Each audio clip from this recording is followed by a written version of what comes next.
I am happy to welcome the Eastern Municipal Water District and the Saboba Band of Liseño Indians, who will be sharing how they've successfully partnered on local water planning efforts. I will now turn things over to Jolene Walsh, who is the Executive Policy and Government Affairs at the Eastern Municipal Water District. Great. Good morning, everyone, and thank you, Emily.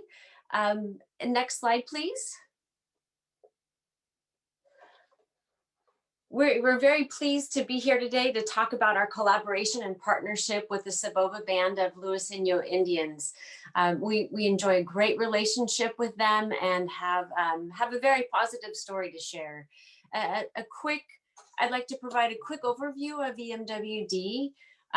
We were established in 1950 and our service area covers about 555 square miles and spans from Moreno Valley to the north and Temecula to the south.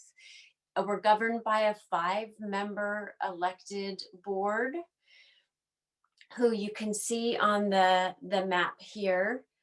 Also on the map, I wanted to point out the yellow area in the far eastern portion of our service area. That is the Saboba tribal lands.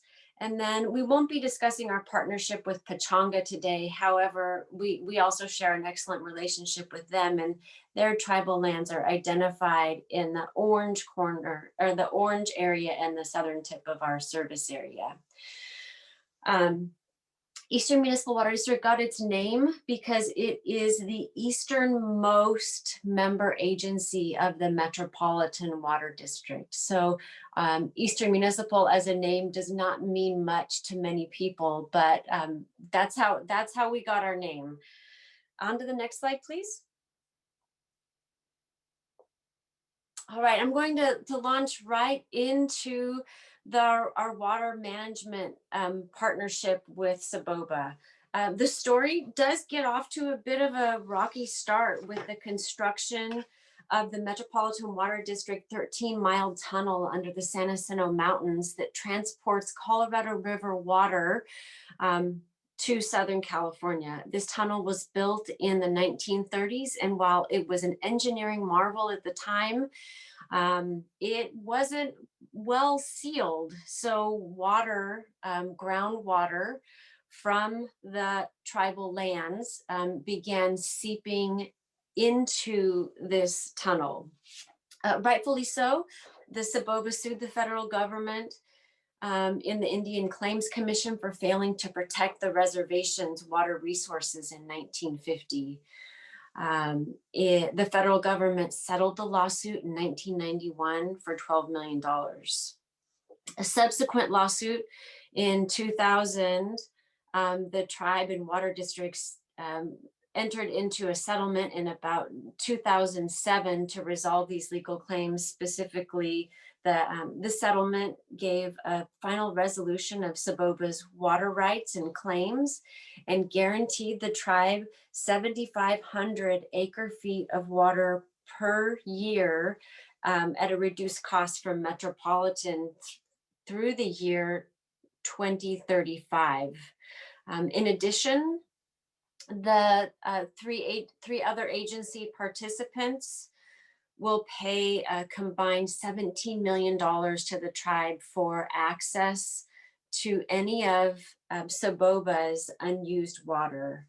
And in return, Saboba has agreed to limit its water use to 4,100 acre feet for 50 years. So next slide, please. I won't take the time to go over all the details on this slide. However, I would like to point out the photo, the photo is an aerial image of the recharge ponds in the San Jacinto River. EMWD uses imported water from Northern California to recharge the groundwater basin as part of the settlement. And then the water is extracted for use through groundwater wells. We only use Northern California water to recharge because it is very high quality. The water that comes in from the Colorado River is actually quite salty and would degrade the high quality groundwater basin that Saboba gets its water from. Next slide. In 2013, a stipulated, I'm sorry, due to time limits, I'm going to skip this slide. If you could move to the next slide, please. In 2013, a stipulated judgment resulted in the adoption of a water management plan in the San Jacinto Valley. And the parties included Eastern, Lake Hemet, and the cities in the valley.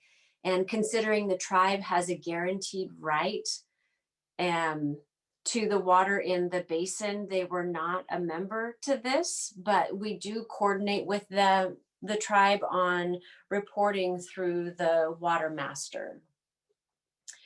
Next slide, please. And we can skip this slide also. I want to honor the time limit. I wanted to provide a kind of a recap of other efforts of partnership and collaboration with the tribe.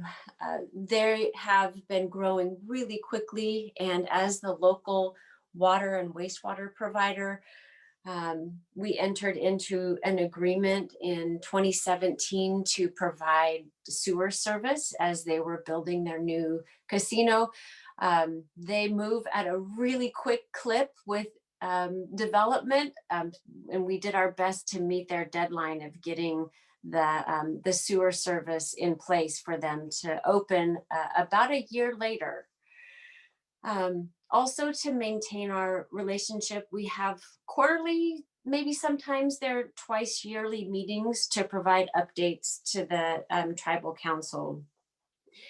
In terms of communication and outreach, we ensure that the tribal council is the very first entity to learn of any new project or program that EMWD is even contemplating in the eastern part of our service area. Everything is run by them before it's ever made public. We feel like we more than owe them that courtesy, and we get their response and reaction.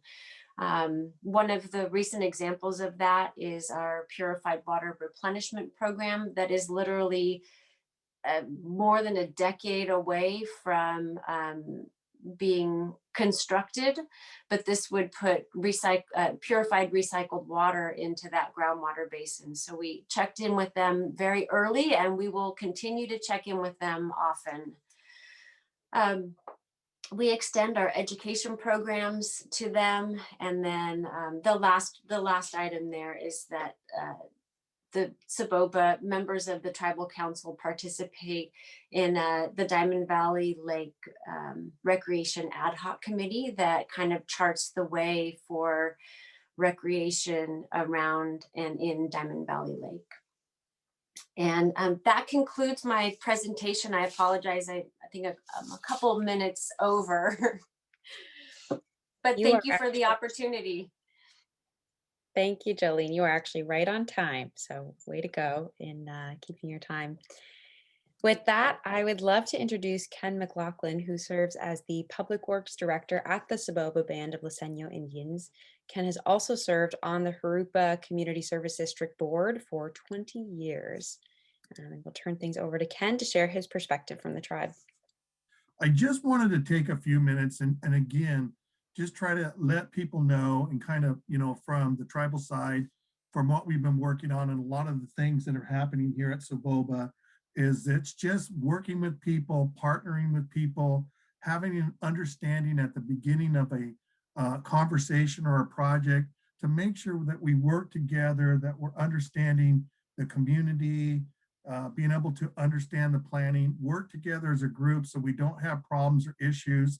She did mention some things about in the past about lawsuits and things like that. We don't want to have those issues in the future. We want to work together. We understand how important water is to everybody. It is life for everybody. It's the heartbeat of what we do. And we want to plan, organize, and make sure that not just for the Saboba community, but the surrounding communities, we work together as a partnership to do that. We've worked really closely with Eastern Municipal Water District to make that happen. we have, really appreciated the way that they've supported the tribes and with the tribe and within our growth as we move down the path. There's other things coming in the future for Saboba, but I just wanted to take a couple minutes to let everyone know that we do want to work together. We want to be there, not just for Saboba and the tribe and within their water rights, but also within the community, because you no longer can do this by yourself. It's not just one agency, it's everybody together working together to make these things, come about, to make sure that we have the water not only for today, but for the future. And that's kind of what I wanted to echo from the tribe side. Thank you. Excellent. Thank you, Ken. Really appreciate you joining us today.